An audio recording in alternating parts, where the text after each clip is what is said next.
It's January 30th here in Seoul, and I'm Kim Dami. We begin with these stories making the headlines at this hour, starting with the U.S. response to the drone attack in Jordan. The White House says it's not looking for a war with Iran, but Secretary of State Antony Blinken raised the possibility that the U.S. response to the attack that left 3 American soldiers dead could be prolonged and multi-staged. Russian President Vladimir Putin officially registered himself for the March Russian presidential election. With his approval ratings already hovering around 80%, it's almost a given that the Russian leader will secure yet another 6-year term in office. The climate card that allows unlimited use of public transportation for around $50 a month is now available here in Seoul City. 200,000 cards were sold within 5 days of its release, with many people looking to buy their own at subway stations and convenience stores. Washington on Monday vowed to retaliate against the drone attack that killed the 3 U.S. troops on Sunday. The U.S. identified the 3 soldiers killed on duty, all from the state of Georgia. Lee Sun-kyun starts off. 3 U.S. soldiers were killed and dozens injured in a drone attack on a base in Jordan by Iran-supported forces on Sunday. This prompted a response from Washington with a vow to retaliate against Iran-backed forces for their deadly attack. U.S. Secretary of State Antony Blinken said Monday that the U.S. will engage in strong multi-level and continuous retaliation against those responsible for the attack. White House National Security Council spokesman John Kirby, in an interview with MSNBC on Monday, also reiterated President Joe Biden's earlier call for retaliation. Kirby stressed that the U.S. must do what it can to protect its soldiers and facilities, adding Biden will make the right decision at the right time. However, the spokesman stressed that the U.S. does not want a war with Iran, nor does it want to escalate tensions in the Middle East. When asked if that meant there wouldn't be any military action inside Iran, Kirby avoided a direct answer, instead saying that the U.S. will respond appropriately. Meanwhile, the U.S. Defense Department identified the 3 soldiers who were killed on Sunday in the drone attack conducted by the Iran-backed militant groups. 46-year-old Sergeant William Rivers, 24-year-old Specialist Kennedy Sanders, and 23-year-old Specialist Brianna Moffitt, all from the U.S. state of Georgia, were killed in the attack. Pentagon Deputy Press Secretary Sabrina Singh said all 3 were assigned to the 718th Engineer Company, a U.S. Army Reserve unit based out of Fort Moore, Georgia. Lee Sun-kyun, Arirang News. A U.S. response to the killing of 3 American soldiers in a drone attack linked to Iran appears to be inevitable. Let's discuss more about possible U.S. options with Professor Kim Hyun-wook this morning. Welcome. Thank you for having me. Thanks for joining us. American soldiers were killed in the Middle East for the first time since the start of Israel-Hamas war. What does this say about situations over in Gaza? Is the war getting more complicated? Well, I think definitely the situation is getting more and more complicated. The initial intention of the U.S. is to manage the situations, to make the Israel-NATO attack too much, to come up with the agreement as soon as possible. But as 3 soldiers have been killed by drone attack, which is by the Iran-backed militant group operating in Syria and Iraq, I think that there should be some sort of very serious response by the United States, which means that there's a possibility that this war could be enlarged into a bigger and larger scale warfare in this region, which the United States' initial intention was not about. So this is, I think, big agony the U.S. is. I think the U.S. will try to determine what kind of and what sort of and in what gamut the response would be implemented. Definitely. In fact, U.S. President Joe Biden said it himself that there will be a response from Washington. Now, I have to ask you, Professor Kim, then the question is, what kind of response, what form will we have to see, and to what extent will the U.S. forces be? Well, yes, as I have mentioned, the spokesman of the White House definitely avoided what sort of and what kind of response the Biden government will implement. But I think definitely there should be some sort of serious response by the United States because U.S. soldiers has been killed. And also a lot of Republican parliamentarians are saying that, this is some sort of mistake by the government's weak response, and there should be a very serious response. So Chief of Staff Charles Brown definitely said that the objective is to prevent them, but it should not be leading to a larger scale, conflict in Middle East. So I think, definitely there will be some sort of response. For example, assassination targeting the leadership of Hamas, and maybe targeting Iran territory, sort of things like that, which is not clearly, instigating the warfare that can lead to the larger scale. Definitely. In the meantime, the things are looking bright for a potential agreement under which Israel will pause military operations against Hamas for 2 months in exchange for a release of more than 100 hostages. How likely is it that the proposed deal would actually end the war? Well, at least the fact that they are negotiating and 4 countries, for example, the U.S., Israel, Qatar, and Egypt, are talking about the agreement is very, promising. It's very positive signal.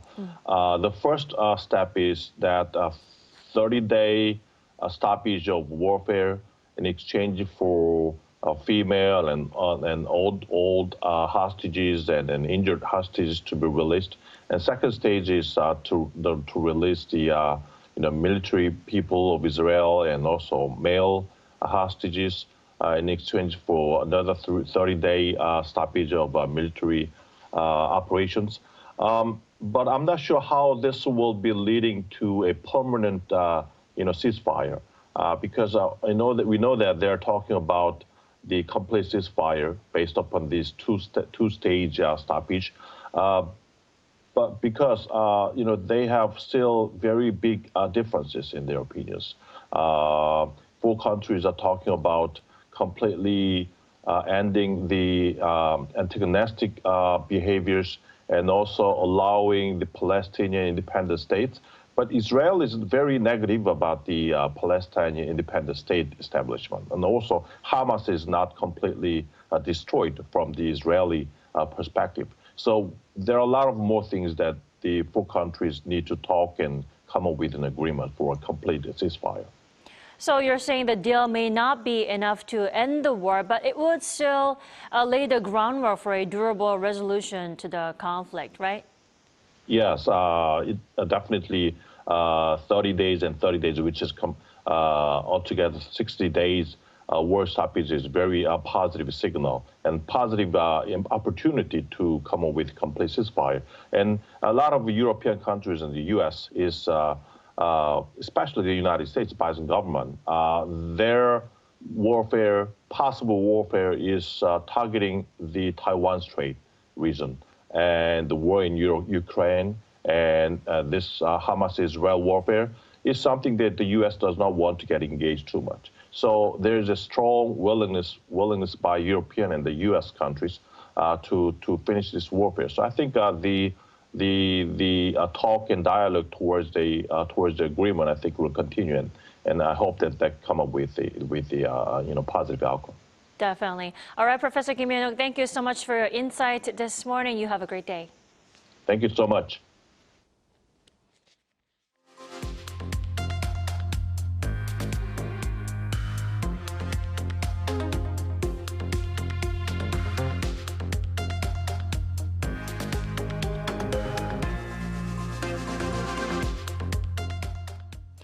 Russian President Vladimir Putin is officially registered for the March Russian presidential election. With an 80% approval rating, it's almost certain he'll garner yet another 6-year term. Our Lee Hun-hee has more. Russia's President Vladimir Putin will be running for office for the 5th time in the 2024 presidential election. On Monday, Russia's election commission announced his official registration as a candidate for the upcoming election in March. The 71-year-old incumbent president has an approval rating of about 80%, with his chance of securing another 6-year term in power almost certain. Who is for, who is against, who abstained, approved unanimously. Running as an independent, Putin required at least 300,000 signatures gathered by his campaign from at least 40 regions of Russia. Following an examination of 315,000 signatures collected from 89 regions, Russia's Central Election Commission officially approved Putin's candidacy for the election. It's a great honor to receive and hand over the certificate of Russia's presidential candidacy to Vladimir Putin. I will do it very soon. After winning his first in 2000, Putin has won all 4 presidential elections in which he has been a candidate. He also served a 4-year term as prime minister from 2008 to 2012.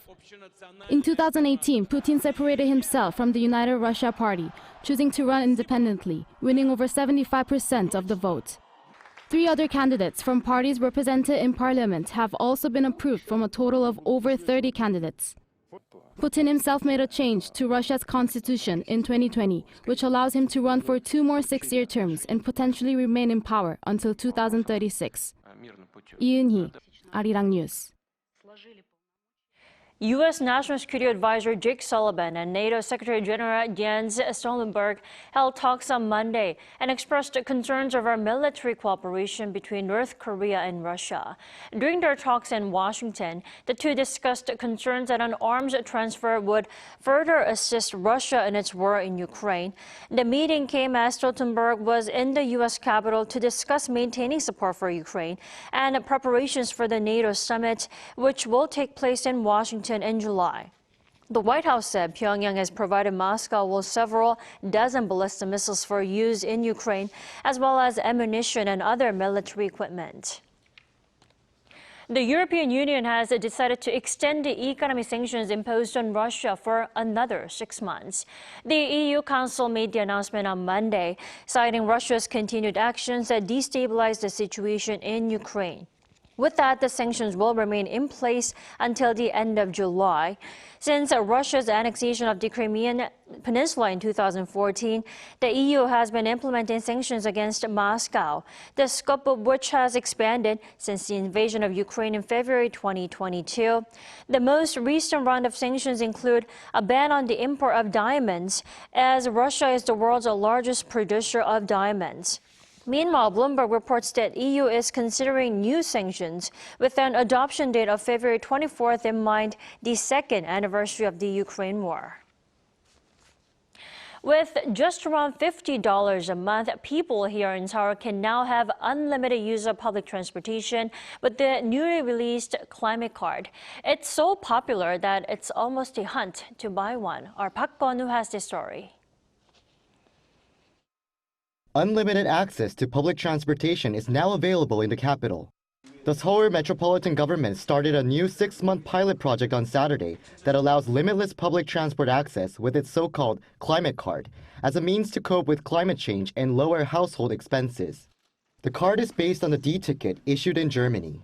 According to the metropolitan government, it is expecting 13,000 fewer cars to be used and a cut of 32,000 tons in greenhouse gases emitted annually through this project.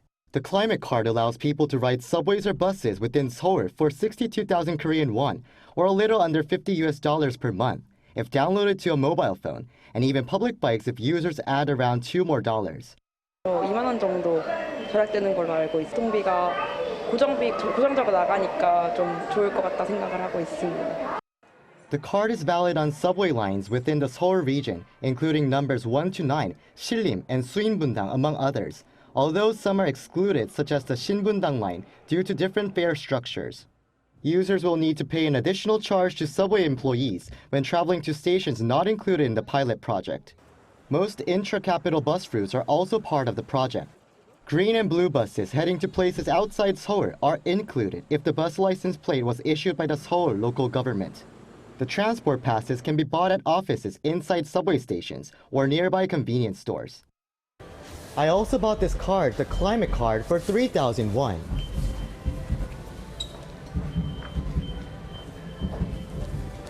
You just need to charge it using this machine, just like any other transportation card.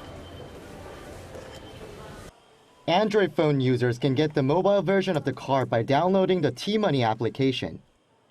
After sales began on January 23rd, nearly 200,000 cards were sold within 3 days, leading to many subway stations and convenience stores running out due to their popularity. And more than 70,000 people used the card on the first day. But some spoke about the need for improvement. 광역버스나 지하철 여러 가지 노선도 다 이용 가능하게 하면은 많은 사람들이 더 이용할 것 같아요. Meanwhile, Seoul said it would do its best to remove any inconveniences found during the climate card pilot project. Park Gonu, Arirang News. Now, over in Gangwon, young athletes from around the world continue chasing their dreams. To cheer them on, 3 legendary South Korean Olympic medalists, including figure skating champion Kim Yeona, share their know-how on achieving their goals. Our Choi Soo-hyung reports. Grow together, shine forever. In Korea's eastern province of Gangwon, where the Winter Youth Olympics are taking place, 3 legendary Korean Olympic gold medalists gathered with the teens on Sunday to share their youthful experiences. In their presentations, they provided practical advice and hopeful messages on how to overcome limitations and achieve their goals. Kim Yeona, the iconic figure skater who won gold and silver Olympic medals in 2010 and 2014 respectively, said she was always prepared to fall and controlled her mental health. I prepared for the worst and imagined making mistakes before the games, all to take care of my mental health. I've always thought that it's okay if things don't go well, and the thought that I can fail anytime helped me relieve the pressure. Ryu Seung-min, the gold medalist in table tennis at the 2004 Olympics and a member of the International Olympic Committee Athletes Commission since 2016, said it was important not to set limits based on what people say, especially after hard preparations. Nobody expected me to win, but I had confidence in myself because I had prepared a lot. I could have been low on confidence because people had judged me in that way, but I kept myself thinking, oh, I did well even when I'd lost. So ironically, it eased the pressure on me. 2018 Olympic skeleton gold medalist Yoon Sung-bin emphasized trying to experience as much as possible to find one's own strengths. When you are young, it's good to try many different things. I believe that finding one's talent is the hardest task. So, you need to have various experiences to discover what you can excel in. The Gangwon 2024 Winter Youth Olympics, with South Korea hosting the first ever event in Asia, will run until February 1st. Choi Soo-hyung, Arirang News. The horror film Sleep, starring the late actor Lee Sun-kyun, has won the Best Picture award at an annual French horror film festival. The debut feature by Jason Yu was awarded the Grand Prix at the Drumre International Fantastic Film Festival on Sunday. The festival has honored the best horror, mystery, and sci-fi film since 1994. Previously, Changwa-ongyeon by Kim Ji-woon and Be Devil by Jang Chol-soo won the same top prize in 2004 and 2011, respectively. Sleep tells the story of newlyweds whose lives are turned upside down when the husband exhibits bizarre behavior while asleep.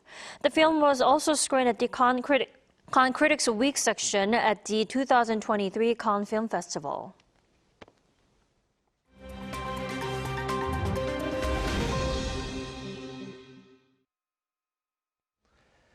Good morning, I'm Kim Ji-young, and now we turn over to stories from around the world.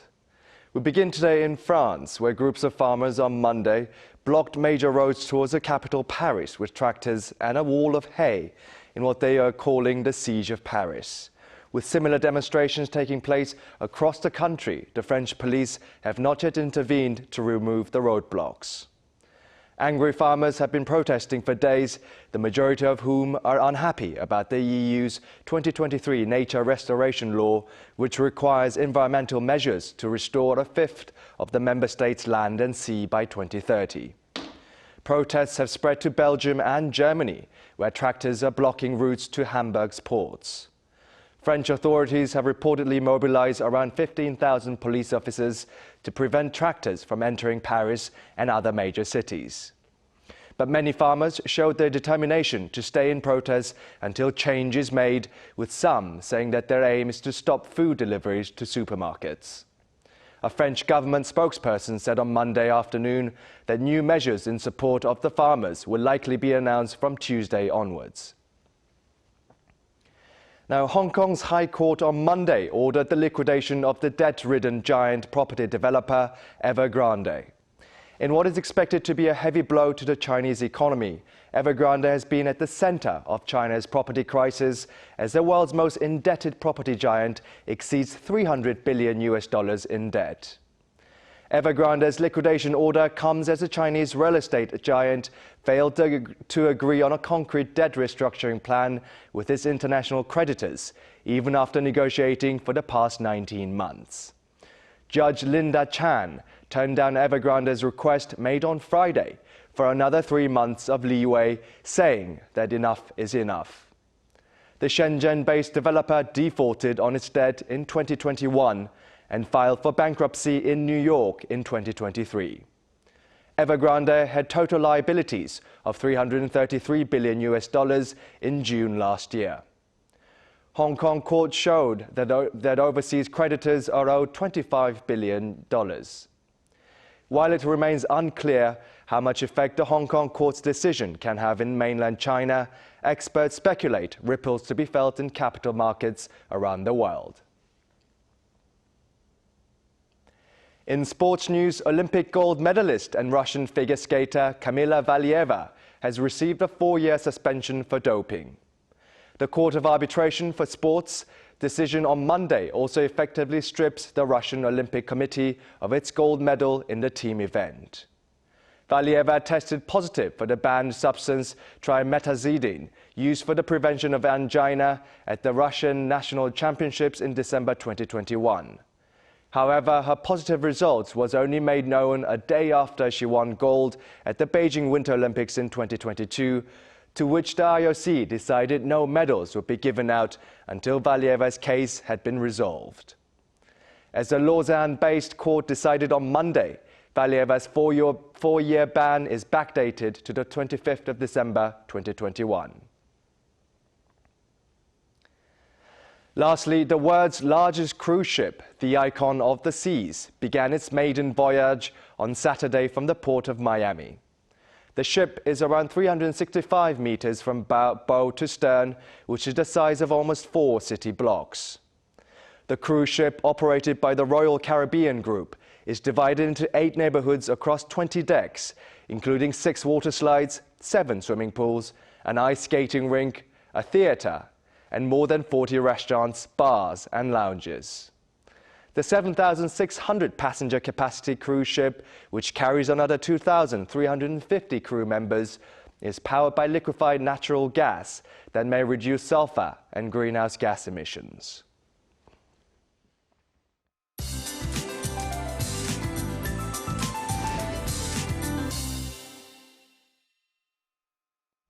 Good morning.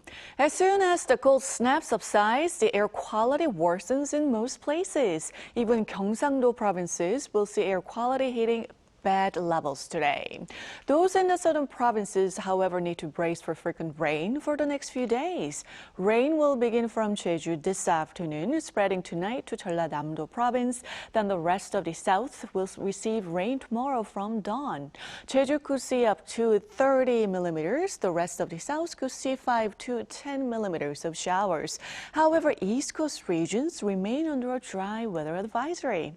Now, afternoon highs will be 1 to 5 degrees higher than yesterday. Seoul topping out at 7 degrees, Gwangju and Busan at 11 degrees Celsius this afternoon. Sunny skies in store during the day today.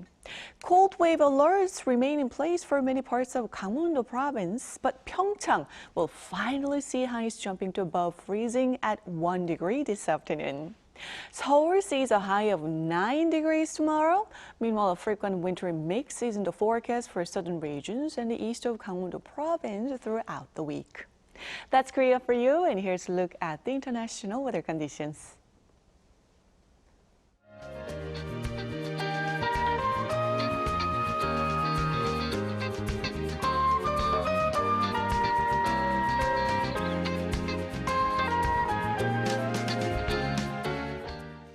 We thank you for watching New Day at Arirang. We'll be back tomorrow for Wednesday's edition at the same time, 9 a.m. Korea time.